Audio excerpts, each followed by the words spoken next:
आशा के मोती चैनल में दशा माता की व्रत कथा। दशा माता व्रत की पुरानी कथा के अनुसार प्राचीन समय में राजा नल और दमयंती रानी सुखपूर्वक राज्य करते थे। उनके 2 पुत्र थे। उनके राज्य में प्रजा सुखी और संपन्न थी।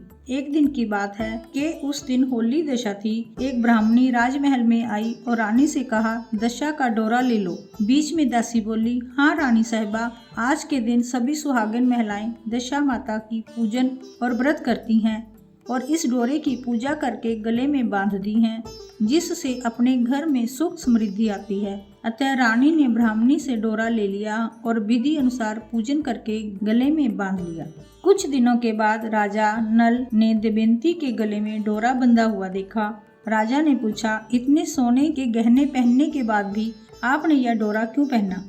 रानी कुछ कहती, इससे पहले ही राजा ने डोरे को तोड़कर जमीन पर फेंक दिया। रानी ने उस डोरे को जमीन से उठा लिया और राजा से कहा, यह तो दशा माता का डोरा था। आपने उनका अपमान करके अच्छा नहीं किया। जब रात्रि में राजा सो रहे थे, तब दशा माता स्वप्न में बुढ़िया के रूप में आई और राजा से कहा, हे राजा, तेरी अच्छी दशा जा रही है और बुरी दशा आ रही है। तूने मेरा अपमान करके अच्छा नहीं किया। ऐसा कहकर बुढ़िया अंतर्ध्यान हो गई। अब जैसे तैसे दिन बीतते गए, वैसे वैसे कुछ ही दिनों में राजा के ठाट बाट, हाथी घोड़े, लाभ लश्कर, धन धान्य, सुख शांति सब कुछ नष्ट होने लगे। अब तो भूखे मरने का समय तक आ गया। एक दिन राजा ने दमयंती से कहा, तुम अपने दोनों बच्चों को लेकर अपने मायके चली जाओ। रानी ने कहा, मैं आपको छोड़कर कहीं नहीं जाऊंगी। जिस प्रकार आप रहेंगे उसी प्रकार मैं भी आपके साथ रहूंगी। तब राजा ने कहा, अपने देश को छोड़कर दूसरे देश में चलें। वहाँ जो कुछ भी काम मिल जाएगा वही काम कर लेंगे। इस प्रकार नल दमयंती अपने देश को छोड़कर चल दिए।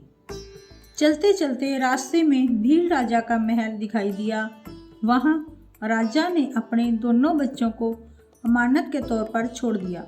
आगे चले तो रास्ते में राजा के मित्र का गांव आया। राजा ने रानी से कहा, चलो हमारे मित्र के घर चलें। मित्र के घर पहुंचने पर उनका खूब आदर सत्कार हुआ और पकवान बनाकर भोजन कराया। मित्र ने अपने शयन कक्ष में सुलाया। उसी कमरे में मोर की आकृति की खूंटी, मित्र की पत्नी का हीरों जड़ा कीमती हार टंगा था। मध्य रात्रि में रानी की नींद खुली तो उन्होंने देखा कि वह बेजान खूंटी हार को निकल रही है। यह देखकर रानी ने तुरंत राजा को जगाकर दिखाया और दोनों ने विचार किया, सुबह होने पर मित्र के पूछने पर क्या जवाब देंगे, अतः यहाँ से इसी समय चले जाना चाहिए। राजा रानी दोनों रात्रि को ही वहाँ से चल दिए। सुबह होने पर मित्र की पत्नी ने खूंटी पर अपना हार देखा। हार वहाँ नहीं था। तब उसने अपने पति से कहा, तुम्हारे मित्र कैसे हैं जो मेरा हार चुराकर रात्रि में ही भाग गए? मित्र ने अपनी पत्नी को समझाया कि मेरा मित्र कदापि ऐसा नहीं कर सकता। धीरज रखो, कृपया उसे चोर मत कहो। आगे चलने पर राजा नल की बहन का गांव आया। राजा ने बहन के घर खबर पहुंचाई कि तुम्हारे भाई भौजाई आए हुए हैं। खबर देने वाले से बहन ने पूछा, उनके हाल चाल कैसे हैं? वह बोला, दोनों अकेले हैं, पैदल ही आए हैं तथा वे दुखी हाल में हैं। इतनी बात सुनकर बहन थाली में कांदा रोटी रखकर भैया भाभी से मिलने आई। राजा ने तो अपने हिस्से का खा लिया, परंतु रानी ने जमीन में गाड़ दिया। चलते चलते एक नदी मिली। राजा ने नदी में से मछलियां निकालकर रानी से कहा, तुम इन मछलियों को भूंजो, मैं गांव में से परोसा लेकर आता हूँ। गांव का सेठ सभी लोगों को भोजन करा रहा था। राजा गांव में गया, वहाँ परोसा लेकर चला तो रास्ते में चील ने झपटा मारा तो सारा भोजन नीचे गिर गया। राजा ने सोचा कि रानी विचार करेगी कि राजा तो भोजन करके आ गया और मेरे लिए कुछ भी नहीं लाया। उधर रानी मछलियाँ भूनने लगी तो दुर्भाग्य से सभी मछलियाँ जीवित होकर नदी में चली गई। रानी उदास होकर सोचने लगी कि राजा पूछेंगे तो सोचेंगे कि सारी मछलियाँ खुद खा गई।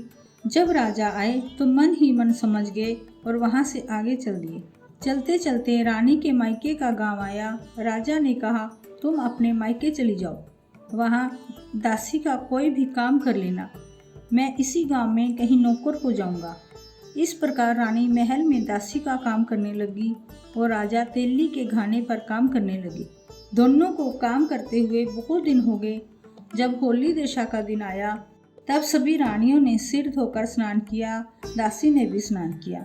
दासी ने रानियों का सिर गूंदा तो राजमाता ने कहा, मैं भी तेरा सिर गूंद दूं।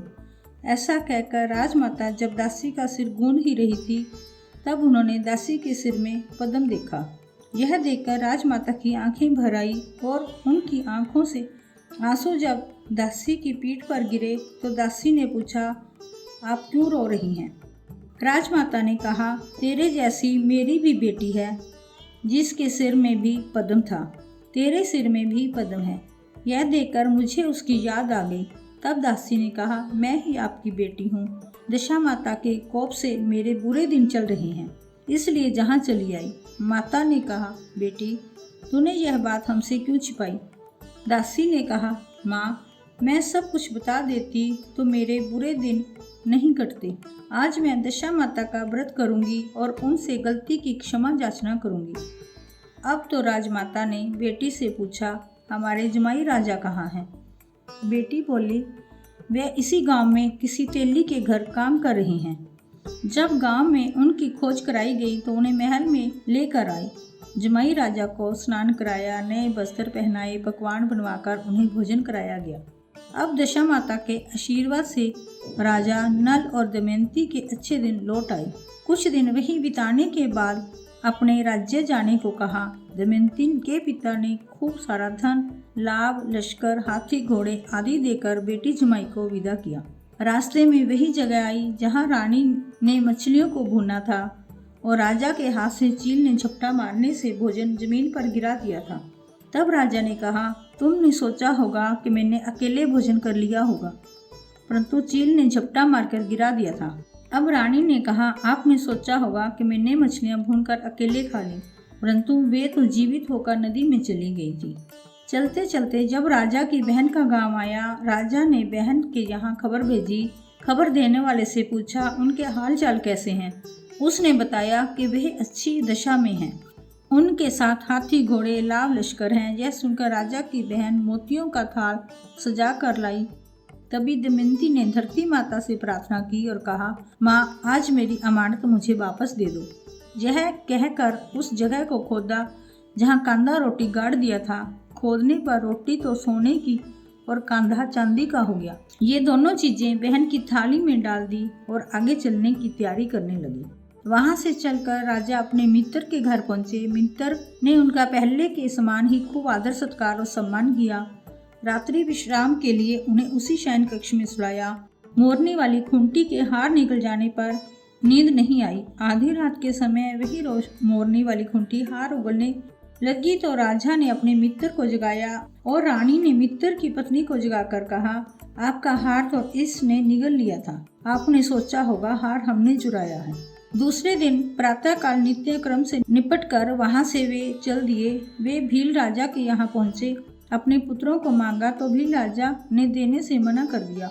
गांव के लोगों ने उन बच्चों को वापस दिलाया। नल दमयंती अपने बच्चों को लेकर अपनी राजधानी के निकट पहुँचे तो नगरवासियों ने लाव लश्कर के साथ उन्हें आते हुए देखा। सभी ने बहुत प्रसन्न होकर उनका स्वागत किया तथा गाजे वाजे के साथ उन्हें महल पहुंचाया। राजा का पहले जैसा ठाट बाट हो गया। राजा नल दमयंती पर दशा माता ने पहले कोप किया, ऐसी किसी पर मत करना, और बाद में जैसी कृपा करी वैसी सब पर करना।